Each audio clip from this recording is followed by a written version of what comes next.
Sa mga magulang dyan, may naisip na po ba kayong aktibidad para sa inyong mga chikiting para masulit ang kanilang bakasyon? Pwede silang isabak sa sports at self-defense lessons tulad ng Muay Thai for Kids. Yan ang tinutukan ni Isay Reyes. Warm up dito, simpleng jumping jack, stretching at konting takbo roon. Kaya sinuutan na sila ng bandage sa kamay. At dito na sila nagsimulang magpakawala ng mga suntok at sipa. Pero hindi ito simpleng boxing. Ang pinagkakaabalahan ni Liz at Patrick ngayong tag-init, ang Kids Muay Thai. Ang 10-year-old na si Patrick, full of energy sa bawat galaw. Nakaka-exercise po ako. Nung first day ko pa mag-Muay Thai, nag-enjoy po ako sobra. Sa lakas naman ng mga suntok at sipa ng 7-year-old na si Liz, di nyo aakalaing first-timer lang siya.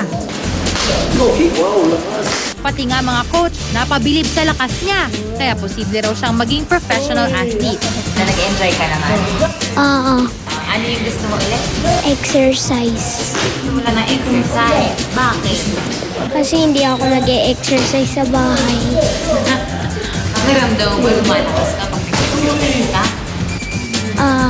Ayon sa kanilang coach, bukod sa maganda sa katawan, marami pang ibang benepisyo ang Muay Thai. Para po makaiwas sila sa mga bisyo, tsaka disiplina po sa mga bata. Discipline din po para at least yung mga bata maging healthy din po sila. Pero dahil full contact sport ito, may paalala lang si Coach Danny.